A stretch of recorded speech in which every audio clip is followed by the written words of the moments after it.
Yale Whitmore grinned at the towering alien figure in front of him, adjusting the leash in his hand. "Relax, buddy," he said casually, giving a gentle tug. "She's friendly, mostly." The alien, a 7-foot-tall creature with a shimmering turquoise skin and wide, unblinking eyes, stepped back cautiously. His name was Velar, an envoy from the Dominion worlds, here on Earth for a diplomatic tour. Velar had faced plasma storms, black hole skirmishes, and the acidic jungles of Varan 5 without flinching. But now he trembled before a fluffy golden retriever puppy that wagged her tail so hard she nearly toppled over. Yale bent down and ruffled the puppy's ears, laughing. "Who's a good girl, huh?" "Yes, you are," the puppy barked once, a sharp, happy sound that made Velar jolt backward, crashing into a metal table with a deafening clang. There was a clatter as the table flipped, sending a tray of alien delicacies flying. Sticky blue goop splattered Yale's boots. He sighed and wiped it off against a chair leg. "Sorry about that, haven't taught her not to bark yet." Velar's translator device sputtered before producing a quivering voice. "What is that beast? Why is it not restrained within a containment unit?" Yale blinked. "Containment unit." "This is Daisy, she's a puppy, you know, like a baby dog," Velar shook his head slowly. "It radiates unstable energy, I sense." "Chaos." Daisy licked Yale's hand, then flopped onto her back, demanding belly rubs. Yale obliged. "Chaos? Nah, she's just a little excited. New smells, new friends." Velar took another careful step back. His 4-fingered hands twitched nervously. Behind him, another alien official, a smaller, green-skinned being named Corix, peeked around a column. Corix stared at Daisy with the same look reserved for active minefields. "This is standard human behavior." Corix asked. Yale looked up. "Yeah, we love our dogs, puppies especially, they're like family." Velar's skin shifted to a paler hue. "That is deeply concerning." Before Yale could respond, Daisy sprang to her feet and darted toward Velar, dragging Yale with her. Caught off guard, Yale stumbled, the leash slipping from his grasp. Velar let out a sharp, high-pitched noise and bolted. Daisy gave chase, barking gleefully, her tongue lolling out. "Daisy!" Yale shouted, sprinting after them. Velar darted down a corridor, knocking over a holographic map display. Daisy bounded over it effortlessly, gaining ground. Yale panted hard, his boots thudding against the polished floor. "Stop, she just wants to play." Velar veered into a conference room. Daisy followed, skidding across the floor and crashing into a chair. It spun wildly, throwing her off balance. She rolled onto her feet and barked again, tail wagging furiously. Yale burst into the room after them. Velar had pressed himself against the far wall, arms raised as if warding off a monster. "See, she's not attacking," Yale gasped, hands on his knees. "She's playing." Daisy trotted up to Velar and dropped into a playbow, front paws stretched forward, rear end wiggling. Velar looked at Yale, then at Daisy. "It is challenging to interpret such gestures." Yale straightened, catching his breath. "Trust me, if she wanted to hurt you, you'd know. Puppies don't fake it." There was a long moment where Velar simply stared at Daisy, then, slowly, he lowered his arms. Daisy bounced forward and licked Velar's hand. Velar yelped, startled, but didn't move. Daisy licked again, tail wagging so hard her whole body shook. "Affection," Yale said, grinning. "That's how dogs show they like you." Velar's translator buzzed uncertainly. "This affection feels alarming." Corix appeared in the doorway, cautiously stepping inside. "Envoy Velar, shall I summon the emergency extraction crew?" "No," Velar said, voice trembling. "I shall. Endure." Yale chuckled and walked over, clipping the leash back onto Daisy's collar. "I'll keep her close. Sorry about the scare." Velar nodded stiffly, his skin color slowly returning to a deeper turquoise. As they exited the conference room, Yale noticed several more aliens peering out from behind doorways and alcoves, all eyeing Daisy like she was a live grenade. "Maybe we should introduce her properly," Yale suggested. Velar shuddered. "Perhaps. A safety perimeter should be established first." Later that evening, Yale sat in his temporary quarters inside the diplomatic complex. Daisy sprawled across his lap. He gently brushed her fur, feeling a mix of amusement and guilt. He hadn't realized how terrifying a puppy could be to beings who'd never seen one. There was a knock at the door. "Come in," Yale called. The door slid open with a hiss, and Veller stepped inside, holding a large, clunky device. "I have obtained a behavioral analyzer," Veller announced stiffly. "I wish to understand this creature," Yale laughed. "You brought a scanner for a puppy," Veller didn't even blink. "I must ensure the safety of all personnel." Yale shifted Daisy off his lap and stood. "All right, scan away." Veller activated the device. A cone of blue light enveloped Daisy, who immediately tried to bite at it, mistaking it for a toy. "Subject exhibits high kinetic energy," Veller muttered. "Unstable emotional flux, potential for spontaneous aggression." Yale snorted. "She's teething." Veller frowned. "Teething? Yeah, her baby teeth are falling out. It makes her want to chew everything." Veller tapped furiously on the device. "I shall list this under early-stage biological weaponry development." Yale rolled his eyes. "She's not a weapon, she's a baby." Daisy barked, startling Veller so badly that he nearly dropped the scanner. "I propose a trial," Veller said, composing himself. "Demonstrate that this creature can be safely controlled." Yale crossed his arms. "What kind of trial?" Veller gestured toward the door. "An obstacle course. Designed to test obedience, restraint, and threat minimization." Yale crouched down and looked into Daisy's big, trusting eyes. "What do you think, girl? Want to show them you're not a monster?" Daisy barked happily. Veller recoiled again, but quickly straightened. "We begin at sunrise." Yale sighed. "Fine, but if she passes, you owe her an apology." Veller hesitated. "I shall consider it."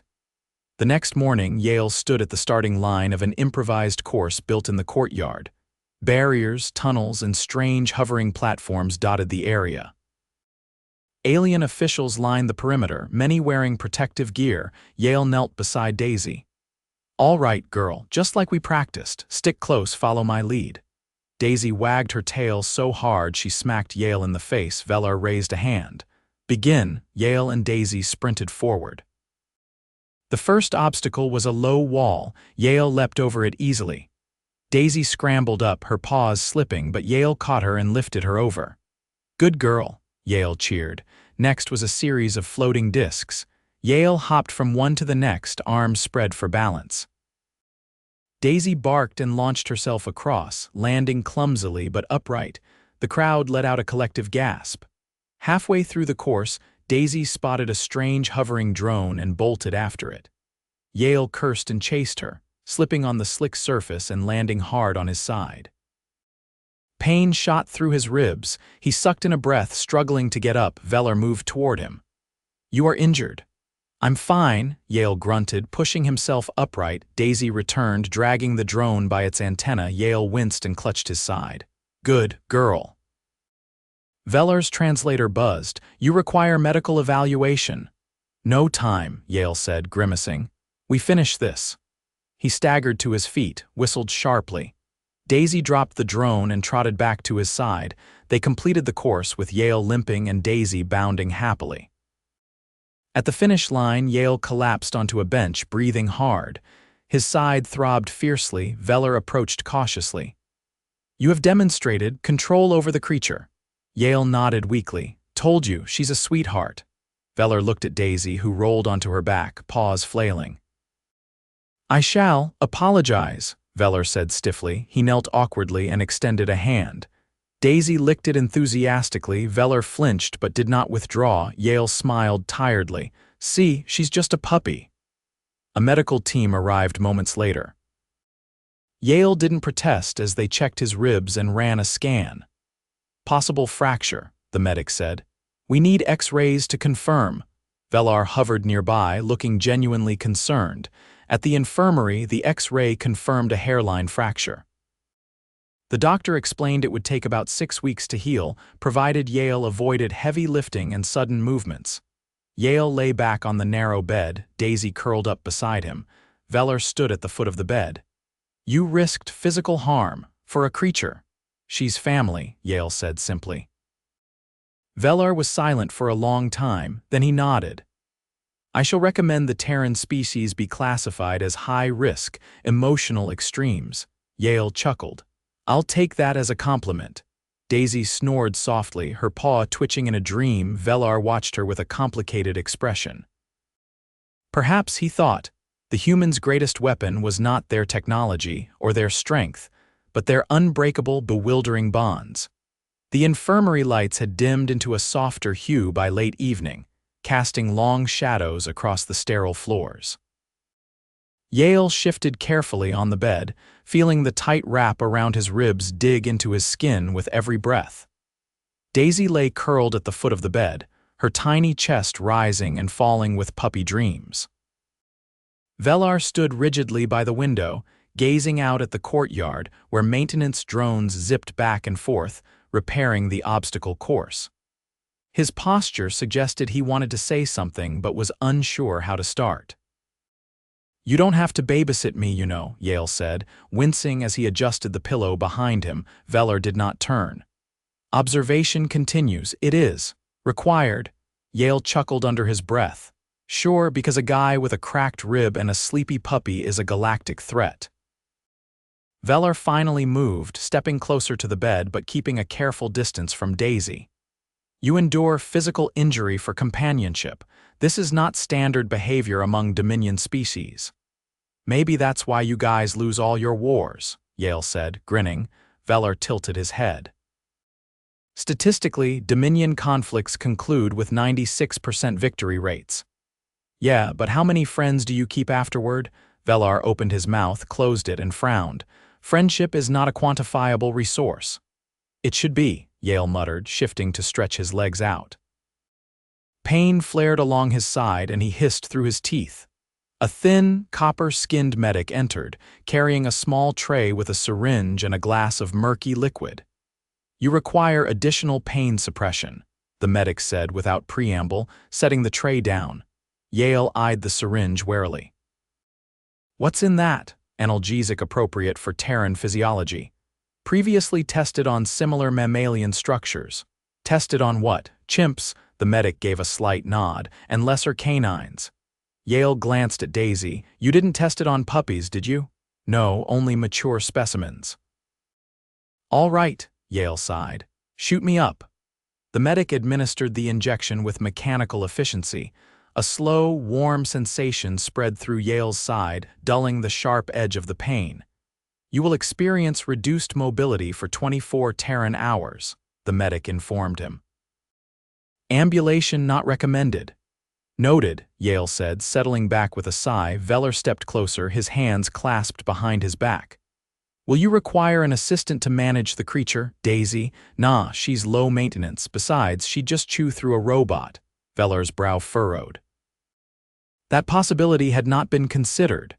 The medic packed up the tray and exited without another word. Silence stretched between Yale and Velar, punctuated only by Daisy's soft snores. You still think she's dangerous? Yale asked after a while. Velar shifted his weight. Dangerous? No. Unpredictable? Yes. There is a distinction. Yale nodded slowly. Fair enough.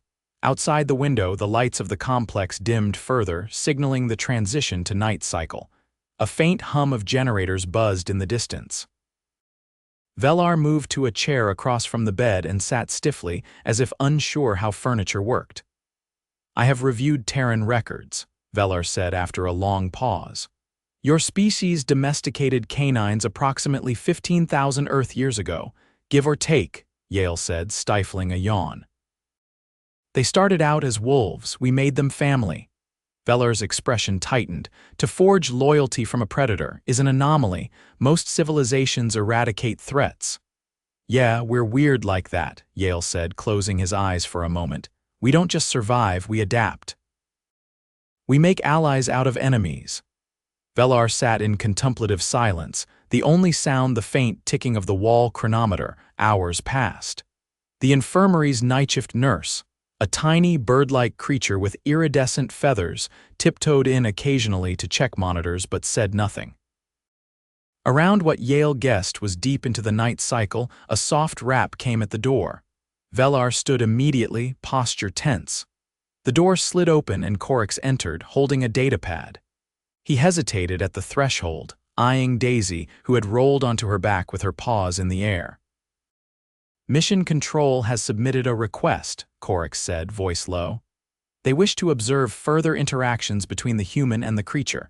Velar's shoulders stiffened. "Observation protocols must be followed." Yale cracked one eye open. "Am I going to get paid for being a zoo exhibit?" Corix blinked. "Compensation is negotiable," Yale chuckled, then winced as the movement tugged at his ribs. "Fine, but Daisy gets first pick of snacks," Corix tapped on his datapad. "Noted," Velar rose. "We will require a controlled environment, one with minimal risk." Yale groaned.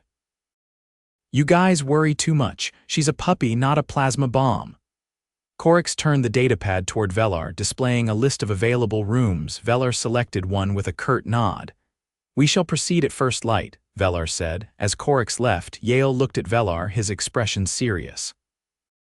"You're not doing this just because you're scared, are you?" Velar hesitated longer than necessary. "Understanding is critical to future diplomatic relations." "Uh-huh," Yale said, settling back into the pillows. "You just don't want to get licked to death again." Velar did not respond, but the slight twitch of his upper lip suggested the human wasn't entirely wrong. The next morning, Yale was wheeled into the observation room, protesting the whole way. "I can walk," he grumbled. "You are under medical restriction," Velar said, pushing the hover chair with mechanical patience. Daisy trotted alongside, leash clipped to Yale's belt loop. She looked up at him with bright, eager eyes. The observation room was circular, lined with transparent panels. Behind them, clusters of Dominion officials and scientists gathered, murmuring quietly. A low platform had been set up in the center, scattered with objects. A ball, a squeaky toy shaped like a squid, and a soft blanket. Yale eyed it all skeptically. "You built her a playpen." "Environmental enrichment encourages docile behavior," Velar said. "She's not a tiger," Yale muttered. Velar activated a comm device embedded in the wall. "Begin interaction sequence 1. Yale unhooked Daisy's leash and gave her a nudge. "Go on, girl, show them your stuff." Daisy bounded onto the platform, sniffing the blanket first. She pawed at it, then flopped down, rolling back and forth with unrestrained joy. The officials scribbled notes furiously. "Interaction sequence 2, Velar said. A small mechanical arm extended from the ceiling, dangling the squid toy. Daisy froze, staring up with laser focus. Then she launched herself upward, snagging the toy with her teeth and yanking it free. The arm jerked upward in panic, but too late. Daisy shook the toy vigorously, then trotted back to Yale, tail wagging. "Good girl," Yale said, reaching down to ruffle her ears. Velar's translator buzzed softly in the background, recording audio. "Subject exhibits high object retrieval instinct," Velar noted aloud. "Yeah," Yale said dryly. "She's playing fetch. Congratulations, you just discovered fun." Velar ignored the comment. "Interaction sequence 3, Corix said over the comms. A small spherical drone floated into the room, emitting a soft whirring sound. Daisy's ears perked. She crouched low, wiggled her rear, and pounced. The drone tried to rise, but Daisy clamped her jaws around it, dragging it down like a wolf bringing down prey. Gasps echoed from the observation panels. Velar stepped forward urgently. "Abort sequence," lights flashed. The drone powered down immediately. Daisy dropped it, tongue lolling out happily. Yale laughed so hard it hurt. He clutched his side, tears streaming down his face. "You thought she was going to attack it," he wheezed. Velar's skin flushed a deep violet. "The drone was not designed for resistance." "Neither is a tennis ball," Yale said, wiping his eyes. Corix entered the room cautiously, approaching the drone as if it might explode. Daisy wagged her tail and barked twice, startling Corix into dropping the ruined drone. "She thinks it's a game," Yale said, calming his breathing. "You're overthinking this." Corix gathered the pieces of the drone, his hands trembling slightly. Velar approached Yale, his expression unreadable. "You continue to defy logical prediction," Velar said. "That's humanity for you," Yale said, leaning back in the hover chair. "You can't chart the human heart on a graph." Velar looked at Daisy, who was now chewing happily on the squid toy, oblivious to the alien scrutiny. Perhaps the error lies not in the subject, Velar said slowly, but in the parameters of observation. Yale gave a lopsided grin. Now you're getting it. Velar turned to the observation panels. End session. The lights dimmed. The officials filed out, murmuring amongst themselves. Yale scratched Daisy behind the ears. We showed em hug girl, Daisy woofed softly and licked his hand. Velar lingered, watching them with an unreadable expression. I will recommend further study, Velar said eventually, but not in containment. Yale raised an eyebrow. You mean? Integration trials, Velar said, among Dominion personnel under supervision. Yale laughed. Good luck finding volunteers. Velar's mouth twitched again, almost imperceptibly. As Yale wheeled himself and Daisy out of the room, he thought he caught a glimpse of something new in Velar's eyes, not fear, not confusion, but the first flicker of something dangerously close to admiration. By the third day, Yale was sick of the infirmary's recycled air and the faint antiseptic tang that clung to everything. His ribs still ached sharply if he twisted wrong, but the swelling had gone down, and the bruising was a mottled mess of purple and yellow that the medics assured him was within normal Terran healing parameters. Daisy lay sprawled across his legs, gnawing lazily on a thick rope toy someone had dropped off earlier. Velar entered without knocking, a thin tablet cradled in one hand and an uncharacteristically cautious look on his face. You have been cleared for limited mobility within the complex, Velar said, holding out a folded piece of clothing. Adapted attire. Designed for support and minimal strain. Yale took the garment gingerly. It was a sleek black vest with faintly glowing seams. He looked at it, then at Velar. You tailored me a medical corset. That's surprisingly thoughtful. It is reinforced with flexible polymers, Velar said. Reduces thoracic stress during ambulation. Yale managed to wriggle into the vest with minimal swearing. It tightened automatically, giving his ribcage a gentle but firm hug. He took a careful deep breath. The pain dulled under the pressure. Not bad, he admitted. Velar hesitated, then said, The integration trial begins in 2 hours. Yale blinked. Already. I thought you guys liked at least a month of paperwork before trying anything new.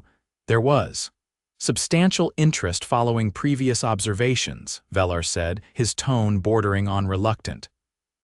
Several departments requested immediate data acquisition before reassessment cycles. Yale raised an eyebrow. Curiosity killed the cat. You guys ever hear that one? Velar's brow furrowed.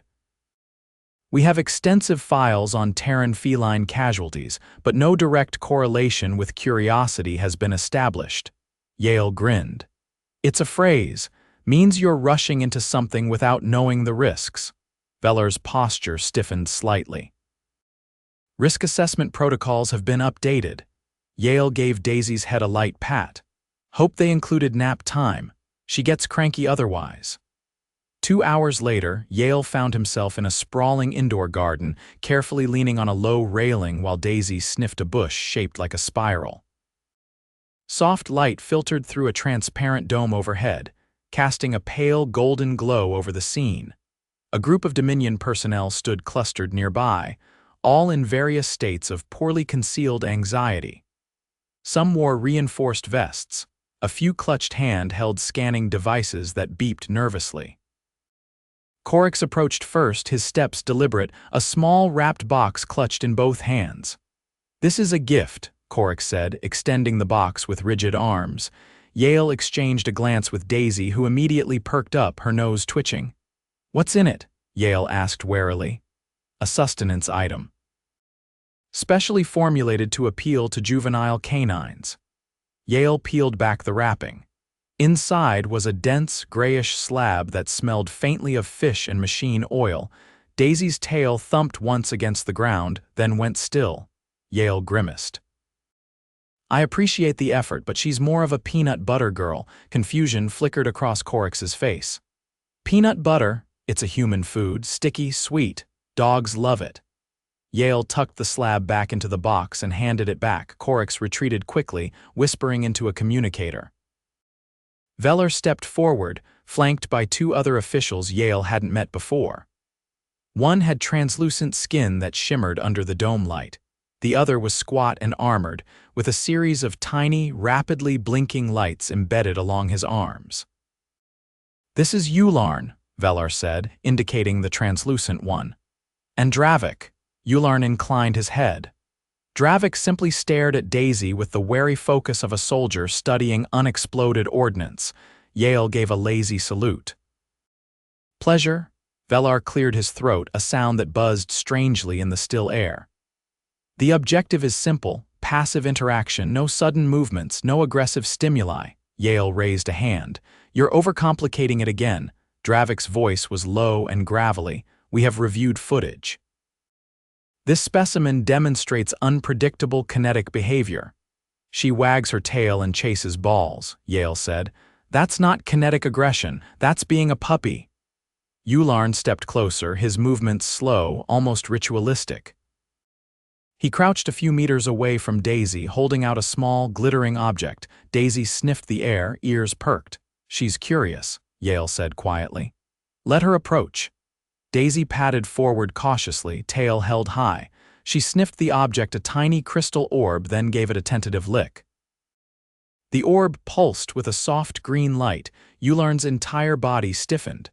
"She activated the bonding sequence," Ularn said, wonder flooding his voice. Veller's eyes widened. "That artifact is calibrated for sentient recognition only."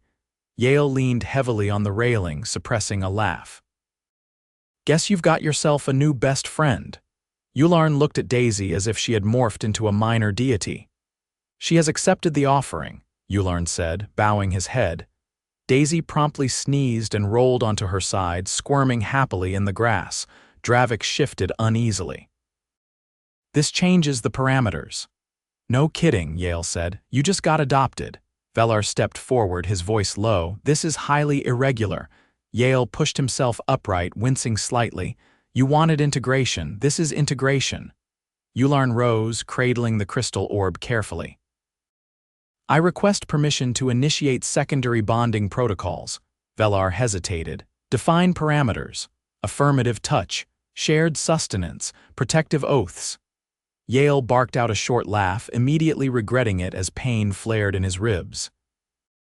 "You're not proposing marriage, right?" Ularn looked puzzled.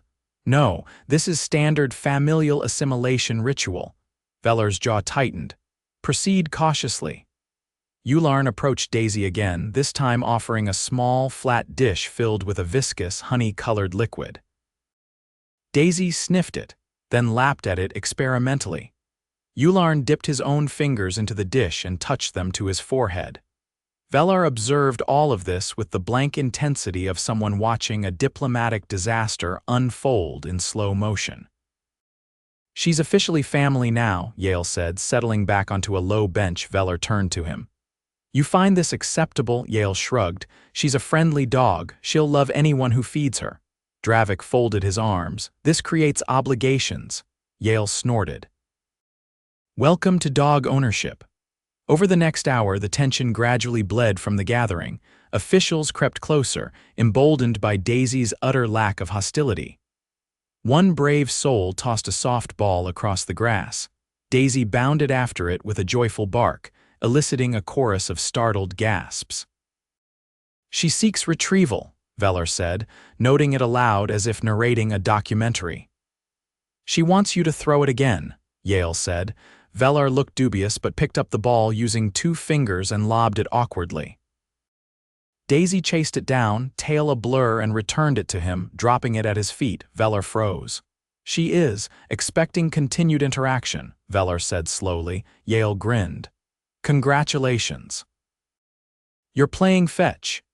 For the next half hour, Velar, Ularn, and even Dravik took turns tossing the ball while Daisy happily retrieved it every time. The watchers behind the transparent walls recorded everything, some with what looked suspiciously like growing enthusiasm. At last, Daisy flopped down in the grass, panting happily, the ball tucked between her paws. Yale struggled to his feet, favoring his side. I think that's enough excitement for one day. Velar approached, his expression unreadable. The trial was successful. No one was bitten, licked into submission, or emotionally scarred, Yale said. I'd call that a win. Ularn cradled the crystal orb reverently. She is now under my protection as per bonding protocol. Yale looked at him. You understand that means poop-scooping duty, right? Ularn tilted his head. Clarify, you'll find out, Yale said, chuckling. Velar extended a tablet toward Yale. Final documentation, signature required. Yale scrawled his name with a stylus, then handed it back. We good now? He asked. Velar nodded once. Integration complete. No further containment or observation required. Daisy thumped her tail against the ground, oblivious to the significance of the moment. Yale bent down carefully, scooping her up with a grunt of effort. She licked his chin enthusiastically. Velar watched them for a moment, then said, Perhaps. There is strength in unpredictability. Yale shrugged. Or maybe you just learned that sometimes. You gotta trust a wagging tail. He cradled Daisy against his chest as they made their way back toward the complex, the setting sun bathing the courtyard in warm, golden light. Behind them, Velar and Ularn followed, already arguing quietly over who would be responsible for procuring peanut butter.